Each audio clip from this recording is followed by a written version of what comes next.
Hi friends, welcome to cricket updates. இன்றைக்கி நம்ம channel என்ன வீடியோ பார்க்க போகிறோம்க்கு முன்னாடி நம்ம சேனலை சப்ஸ்கிரைப் பண்ணாமல் சப்ஸ்கிரைப் பண்ணிக்கோங்க. பக்கத்தில் இருக்க பெல் ஐக்கான் கிளிக் பண்ணிக்கோங்க. வாங்க வீடியோக்குள்ளே போகலாம். பத்திரனா அண்ட் ருத்ராஜ் கெய்க்வாட் இன்றைக்கி நடக்க போகிற பஞ்சாப் vs சிஎஸ்கே மேட்ச் அன்றைக்கி விளாட மாட்டான்னு சொல்லிட்டு இருக்காங்க. அது ஏன் எதுக்கு விளாட மாட்டாங்கன்னு டீட்டெயிலாக பார்த்துடலாம். Last match SRH vs CSK match நடந்தப்போ ருத்ராஜுக்கு தம் ஃபிங்கரில் ஒரு இன்ஜுரி ஏற்பட்டுருந்துச்சு. அன்றைக்கி மேட்சே அவர் ஃபீல் பண்ண முடியாமல் ரொம்ப கஷ்டப்பட்டுக்கிட்டு இருந்தார்.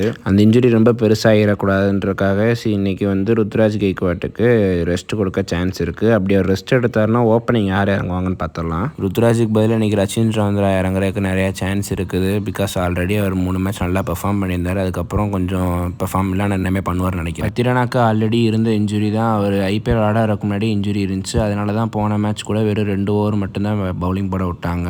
முடிஞ்சோடனே திரும்ப கூப்பிட்டு போயிட்டாங்க பத்திரனாவை. பத்திரனாக்கு பதில் ரிச்சர்ட் லீசன் தான் இன்றைக்கி மேட்ச் விளையாடுவார். கன்ஃபார்மாக ரிச்சர்ட் லீசன் இன்றைக்கி மேட்ச்சில் பிளேயிங் 11ல் இருப்பார். ஏன்னா வேறு எந்த ஃபாரின் பிளேயர் பவுலர்ஸும் நம்மகிட்ட இல்லை. அதனால் கன்ஃபார்மாக ரிச்சர்ட் லீசன் தான் இன்றைக்கி பத்திரனாக்கு பதிலாக வர போகிறாரு.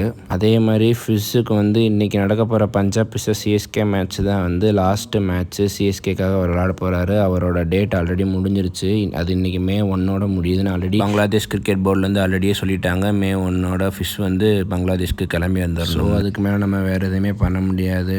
Thank you fish for every thing. அவ்வளோதான். ஃபிஷ் அடுத்து மெகா ஆக்ஷனில் எடுக்க முடியுதான்னு பார்ப்போம். இப்படி நம்ம மெயின் பிளேயர்ஸ் எல்லாம் கடைசி நேரத்தில் இப்படி மேட்சை மிஸ் பண்ணிகிட்டு இருக்காங்க. இப்போ என்ன நடக்க போகுதுன்னு தெரியல சிஎஸ்கேக்கு. அதுவும் இல்லாமல் கெய்க்வாட் இன்றைக்கி ரெஸ்ட் எடுத்துட்டாருன்னா இன்றைக்கி மேட்சை யார் கேப்டன்சி பண்ண போகிறாங்கன்றது அவ்வளோ கரெக்டாக சொல்ல முடியல. பிகாஸ் தலை வந்தாருன்னா எப்படி இருக்கும் கொஞ்சம் நினச்சி பாருங்கள்.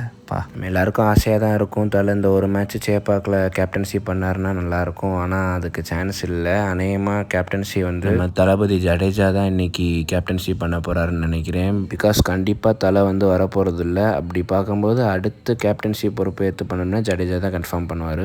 அதுவும் இல்லாமல் அடுத்து வரப்போகிற நெக்ஸ்ட் 5 மேட்ச்சில் குறைஞ்சது சிஎஸ்கே 3 ஜெயிச்சா தான் பிளே ஆஃப்க்கு சான்ஸ் இருக்குது. இந்த டஃப் சுச்சுவேஷன்ஸில் எப்படி நடக்க போகுதுன்னு தெரியல. ஹோப் இன்னைக்கு சிஎஸ்கே வின் பண்ணுவாங்க அண்டர் ஜடேஜா கேப்டன்சிலன்னு நம்புவோம் எல்லோரும். அண்ட் ரிச்சர்ட் லீசன் இன்றைக்கி பிளேயிங் 11ல் கன்ஃபார்ம் இருப்பார். உங்களோட ஒப்பீனியன் என்னென்னு கமெண்ட் செக்ஷனில் கமெண்ட் பண்ணுங்கள். இதே மாதிரி தொடர்ந்து அப்டேட்டுக்கு நம்ம சேனலை சப்ஸ்கிரைப் பண்ணால் சப்ஸ்கிரைப் பண்ணிக்கோங்க. பக்கத்தில் இருக்க பெல் ஐக்கானை கிளிக் பண்ணிக்கோங்க. நெக்ஸ்ட் வீடியோவில் பார்க்கலாம். Thank you friends.